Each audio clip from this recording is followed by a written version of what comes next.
Yo, what's up guys? Today we're going to be finishing up on our SC400 and I've got 5 parts that you absolutely want to change if you're just bought or are going to buy an SC300 or 400 on a serve it hasn't been done recently, or you don't know. We got mystery dates on when the last time your timing belt was changed. Now on the 1UZ that comes in the SC400 and the 2JZ that comes in the SC300, they both have very similar timing belt setups and components.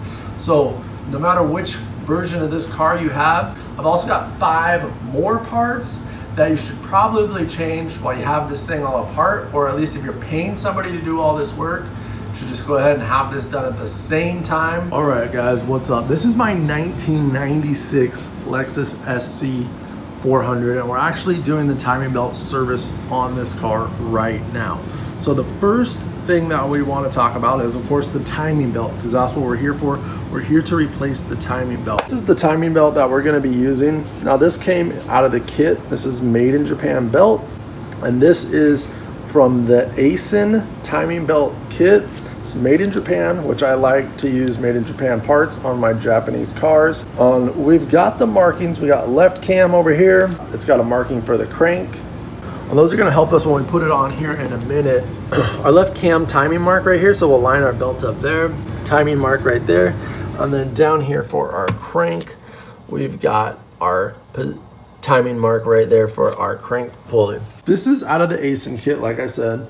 I highly suggest either this belt or a Gates timing belt or an OEM one from a Lexus directly. Want to make sure that we've got proven parts that are going to last for a long time. So that brings us to the next part. We're going to replace, anytime you really do a timing belt, a lot of timing belts run the water pump, and we're just going to go ahead and replace that at the same time. So part number 2 that you must replace when you're doing your timing belt service is your water pump. Because what do you want to do? Put your old water pump back in there when you literally are right there, then have it go bad and have to get back in there, tear this thing apart, because the timing belt has to come off for the water pump. Now we're using the ASIN timing belt kit, like I said before, so this is an ASIN part. If you don't know about the parts manufacturer ASIN, they're actually a Toyota OE parts supplier. So this is as close as we're gonna get without actually going and literally buying this same part from Lexus. We can just buy it from ASIN. And I highly suggest replacing your water pump anytime you're doing a timing belt. Same with like Hondas. We do this on Toyota. We used to have a 300ZX in the garage. We talked about that, do that at the same time. All right, so we've got our timing belt. We've got our water pump. Now this is the water pump we're putting on here, and this kind of a continuation. This is the OE gasket. So this is how the OEM gasket is. It's a metal gasket with a rubber lip that goes around it. Now there's other water pump kits that have a paper gasket. So this is the one that we pulled off. It's a GMB water pump. They were running a paper gasket on this, which was working. It wasn't leaking or anything. But if we're gonna do all this work, I want to use as close to factory parts as possible. And this is the factory style water pump gasket. That just goes with the gasket. That's not necessarily parts. I'm gonna put that whenever you do your water pump gasket. That comes at the same time, hand in hand. What we are looking at is our idler bearing. Now all this does is sit there and spin the whole time. And since we're in there, we're gonna wanna go ahead and replace it. Now the kit I'm using comes with this bearing. Now this bearing is a made in Japan bearing. This is Koyo. Here's the one that I pulled off the engine. This is from the GMB, and it seems to be okay. I mean, a little dirty. Probably you can see some of the grease starting to come out of it.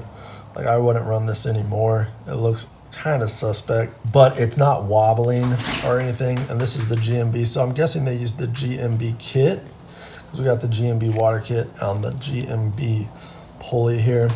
And that one lives right here on this bolt. And then after that, so that's our third part. Our fourth part is gonna be the tensioner that lives right here on this bolt.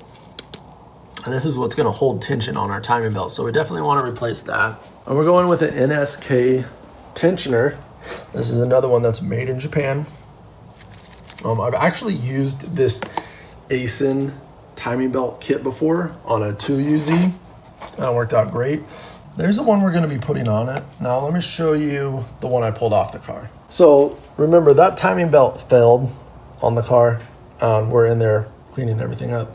So this is the tensioner that was on there. And we already saw on this tensioner, we had signs of separation, grease coming out of the inside. And now on this one, this is another GMB bearing, but this one has a lot of play side to side. It's very loose. It feels like it's gonna start to come apart soon. And then it's very dirty, a lot of grease coming out of the inside of it. So this is why we want to change all these components when we're in there, because we wouldn't want to just do the belt and leave stuff like this behind. So that's why it's a good rule of thumb to go ahead and change all this stuff out at once, because I'd hate to put this back in there together and have another problem with the belt. So this is the tensioner. Now it runs right on this bolt right here. Runs right there. And there's a hydraulic tensioner that's going to push on this and keep this tight against the belt, because the back side of the belt is going to ride right here. So the last of the 5 parts that we absolutely want to change anytime we're doing this timing belt system is the hydraulic tensioner. Now we go ahead and replace this anytime we do the timing belt. It's kind of cool. It's got a little pin. Once you set it, everything, you pull that pin out and it lets this plunger up, which makes contact with this and pivots it on that bolt against the timing belt and holds the tension there. So if this starts to fail, you're not going to hold tension and your belt's going to slip. This is the new one, and this is the OEM one. This is the one that'll be on every OEM, NTN auto tensioner from ASIN. This is the OEM part you would get from Lexus if you went and ordered the same part. This is the one you'll find on all the engines from Toyota, Lexus, OE timing belt system. So that's the one we're gonna go ahead and replace. I mean, these can get a little spendy, like 90 bucks. If you just buy it yourself, shop around, you might be able to get it 60 or so, but those are the 5 parts you absolutely want to replace. Those are the critical timing belt parts. So now we've got that out of the way. We've got our timing belt system, all the parts we need to put it all back together, and you can absolutely put those parts on there and have a good experience. But we take it one more little bit further, do 5 more parts. We're gonna make this car last even longer, be even more reliable, and stop it from leaking out any oil and just making a mess. And the last thing you wanna do is go back inside of that. So we have the engine open, so let's put 5 more parts in there, make it that much better. All right guys, so while we have the engine tore down this far, we've got a couple seals that we definitely wanna think about replacing. Now we've got our front crankshaft seal. Now if you order these, you want to make sure you get the front, because you got your front crankshaft seal, then there's a rear crankshaft seal. A lot of times it's referred to as the rear main seal, but if you go to order crankshaft seal, you want to know right here we're looking for the front crankshaft seal. So highly recommend replacing that seal while we have everything open. And then also up top you can see right back in here we've got our camshaft seals. Now you can see those seals that are back there, the only way we could ever replace them is if we take the cam gear off and take the whole timing belt. So while we have this thing all apart, we're gonna go ahead and replace those seals as well. I've already got the bottom done. Just a quick look at one of the seals I'm using. I like National Oil seals, I like Timekin, I like Felpro. Of course, these are made in Japan. I really like just any seal that's going to be made in Japan. Here's a look at the one we pulled out of there. If you look closely, yeah, you can see it's pretty dirty on the inside. Probably leaking a little bit of oil out, so it's a good time to get in there. Get a new seal in. We're already there anyways. Not a big deal to do this, and they're fairly inexpensive seals. All right, another thing we're gonna replace, this is part of the cooling system, is we're gonna go ahead and replace our thermostat. This is an aftermarket thermostat that was in there. There wasn't any problems with it, but I'm gonna go ahead and replace it literally because we have to take it out and put it in my hand. So we're just gonna go ahead and replace it with another one. I'm just happened to pick up this one, it's Motorrad. They are an OE supplier as well. This one's made in Israel. We're gonna go ahead and do that. And when you replace your thermostat, don't forget about the gasket. We're using a Felpro made in Japan gasket here. And that actually all lives right behind this thing, which just sits on the front of your engine just like that. So it's not too bad to replace it, but since we're literally taking it off, it's easy to replace either way, but since we have to take it off anyways, it's a good time to go ahead and throw a new one in there. Another thing we're gonna replace while we have this all tore apart, we're gonna go ahead and replace our rotors. As you can see right now, this is for our distributor.